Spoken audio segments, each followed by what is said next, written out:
So I got this from my guitar player. He used to be in a band with Jamie Brown and Joe Infante, and they were called, before Roxanne, and they were called Toy Razor. And they did it from like 83 all the way to like, I don't even know, until Roxanne, I think. But anyways, so let's check this out. Now, I used to work for Jamie Brown when he did the disco bands.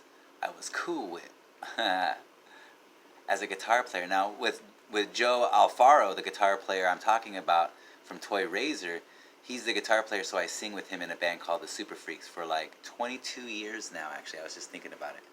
And anyways, so let's hear this. And I actually played shows with these guys in a band called the X Idols. I met them in Hawaii because all the bands would play the Jazz Cellar, which was later changed the name to the Rock Cellar.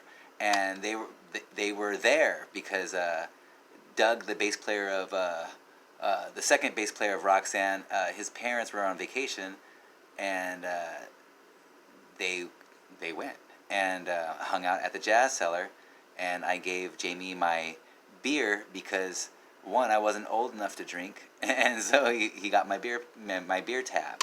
I gave it to him, and so we became friends. And then he hired me for his Boogie Nights stuff, disco tribute bands.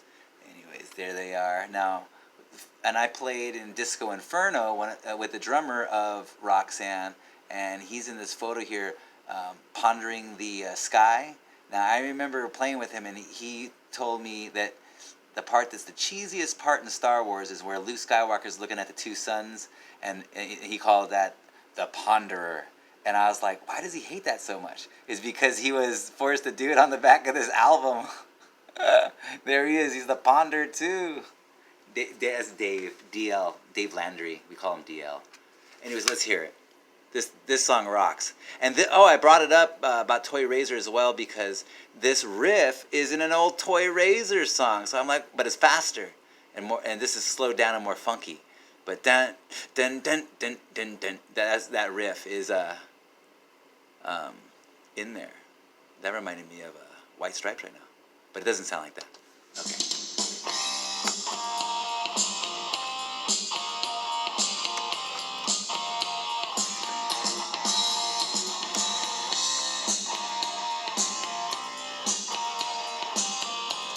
Out the glare, is that even possible?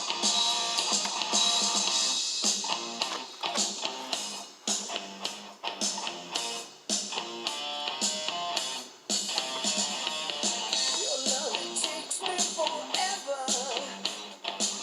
Your love, it takes me right out of my mind. I read the words in your letter. Oh well, the glare's there.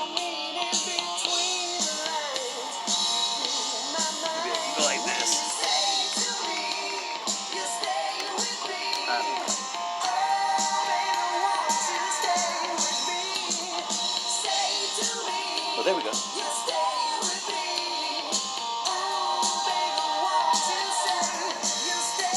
Perfect.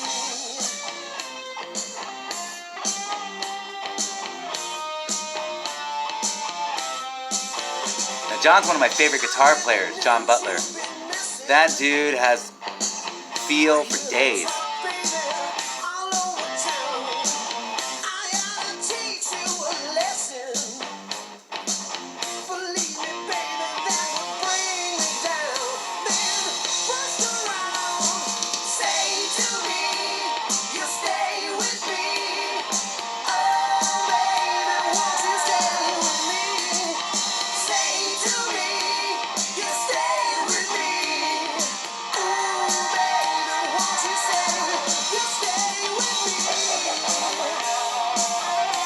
Check him out.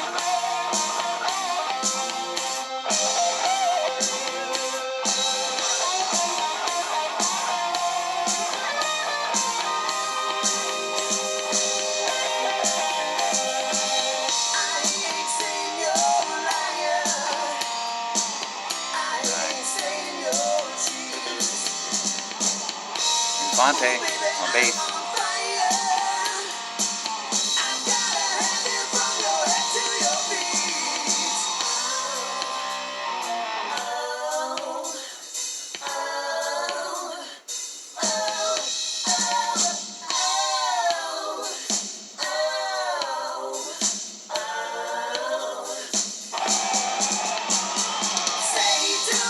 like a Prince type thing.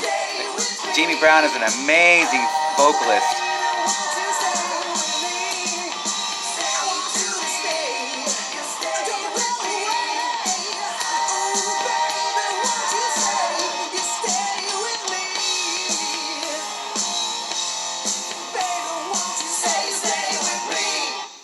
There you go. Awesome song. Now, I also wanted to add, I was just thinking about it. Now, Jamie Brown sang for The Scream before John Corabi, and he wrote the song Man on the Moon, and or Man in the Moon, I think it is. I forget which one. And which was their single. And so when he left, they were go, can we keep that song? And he said yes. And so that was the single. And Roxanne actually released it about 2 years ago. They put out an album after 30 years, and you got to pick that up. It's bad. It's super awesome. And the videos are really good too. With the one with George Lynch, and they're washing the cars and stuff. You got to see that one. And yeah, so there you go, Roxanne. And all these guys, they all did boogie nights, the disco tribute bands, and now they do the 80s because that's just, well, I do. I still do it. I do that too. And but I don't work with them anymore. But I used to for years. Worked for Jamie Brown's company, and Joe Infante, the bass player, played for Groove Line, and that was with and he played with Joe Alfaro, my guitar player in Super Freaks from Toy Razor, and the drummer DL, Dave Landry, he played in my band, and with Jamie Brown would sing with us on Thursdays, and we had Joe Retta on Wednesdays at FM station every Wednesday, and Joe Retta just did an album with George Lynch, I believe, and Siberian Orchestra or whatever they're called, and then John Butler, just a tremendous guitar player. He was like the main physical attraction as far as like physical performance goes. He would grab your attention with grand movements and really like slow, bluesy, deep bends on the guitar, and he would play so authentically blues and in the pocket, like a behind the beat sort of guitar player. He would grab the audience's attention in just amazing. And my story, I got a great story. If anyone's still listening to this, I remember going with them to shit. What was it?